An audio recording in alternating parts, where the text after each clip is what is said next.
বনু। ভাইয়ের ডাকে সন্ধ্যা কান্না গিলে নিল। মাথা নিচু করে সোজা হয়ে দাঁড়ালে সৌম্য মৃদুস্বরে বলে। কি হয়েছে বনু?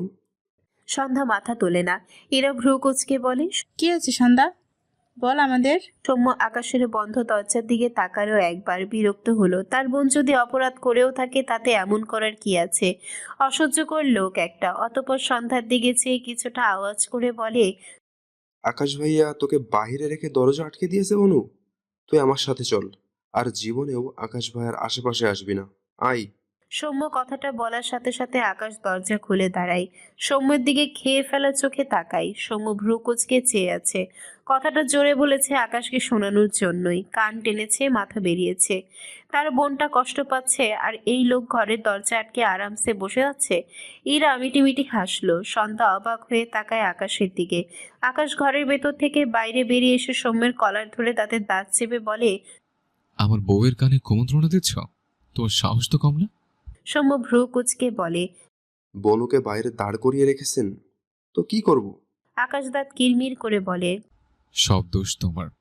আমার বউকে কিছু শেখাতে পারোনি, এখন এসছে আরেক কুমন্ত্রণা দিতে। ভুলে আমার বউকে উল্টাপাল্টা বলে ভোলাতে আসবে না। কথাটা বলে আকাশ সৌম্যকে কিছুটা ধাক্কা দেয়। সৌম্য এক পা পিছিয়ে যায়। বিরক্ত হয় আকাশের কাজে ও কথায়। আকাশ এক সেকেন্ডও সময় নষ্ট না করে সন্ধ্যার হাত ধরে টেনে ঘরের ভিতরে গিয়ে সৌম্যর মুখের উপরে ঠাস করে দরজা আটকে দেয়। সৌম্য হতাশার নিঃশ্বাস ফেলে বন্ধ ঘরের দরজার দিকে চেয়ে রইল। ইরা সৌম্যের হাত ধরে টেনে তাদের ঘরের দিকে যেতে যেতে বলে। তুই ইচ্ছে করে আকাশ ভাইয়াকে রাগাস। সৌম্য একটু হাসলো, কিছু বলল না। আকাশ তার ঘরে এসে সন্ধ্যার হাত ছেড়ে দেয়। সন্ধ্যার দিকে একবার তাকালোও না। বড় বড় পা ফেলে বিছানায় গিয়ে উপর হয়ে শুয়ে উল্টো দিকে মুখ ফিরিয়ে থাকে। সন্ধ্যা আকাশের দিকে চেয়ে রইল। আকাশের পরনে শুধু একটি সাদা প্যান্ট।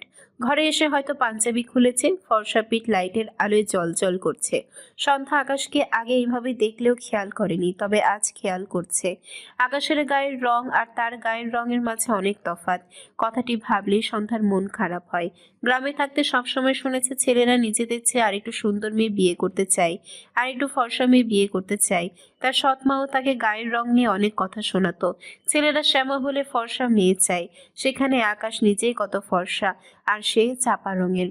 আকাশের কি এটা নিয়ে মন খারাপ হয়? আবার ভাবে আকাশ যে তাকে ভালোবাসে, কিন্তু আকাশ তাকে ভালোবাসলেও তার গায়ের রং নিয়ে আকাশের মন খারাপ হয় না তো? এটা কি সম্ভব নয়? হঠাৎ আকাশকে তার উপরে এভাবে রাখতে দেখে মেয়েটির মাথায় উদ্ভট সব চিন্তা আসে। এসব ভেবে সন্ধ্যার মন আরো বেশি খারাপ হয়। আকাশ উল্টো হয়ে শুয়ে থাকলেও তার সামনে থেকে একটু ডান দিকে সরে একটা আয়না আছে, যেখানে সন্ধ্যাকে দেখা যাচ্ছে। আকাশ মাথা নিচু করে রাখা দাঁড়ানো সন্ধ্যার দিকে চেয়ে আছে। সন্ধ্যাকে একটু নড়তে না দেখে গম্ভীর গলায় প্রশ্ন করে। দাঁড়িয়ে আছো কেন? যাও তোমার ভাইয়ের কাছে, তোমার প্রাণের ভাই তোমাকে ডাকছে। যাও। এখানে কি? সন্ধ্যার মাথা এখনো নিচু। হঠাৎ আকাশের কথায় কেঁপে ওঠে। একটু নড়ে চড়ে দাঁড়াতেই আকাশ ধমকে বলে। এই ঘর থেকে এক পা বের হও শুধু। তোমার দু পা কেটে এক পা তোমার ভাইয়ের হাতে ধরিয়ে দেব, আরেক পা তোমার হাতে ধরিয়ে দেব। যত সব বেয়াদব বউশালা এসে জুটেছে আমার কপালে। সন্ধ্যা চোখ বড় বড় করে তাকায় পিঠ ফিরিয়ে রাখা আকাশের দিকে। আকাশ চুপ হয়ে গেল। আয়নায় সৃষ্ট সন্ধ্যার দিকে চেয়ে আছে। যদিও এখন রাগ পড়ে গিয়েছে, কিন্তু সন্ধ্যার কাছে যায় না। ওই সময় থাপ্পড় ব্যাপারটা এখনো আকাশের ঠিক হজম হচ্ছে না।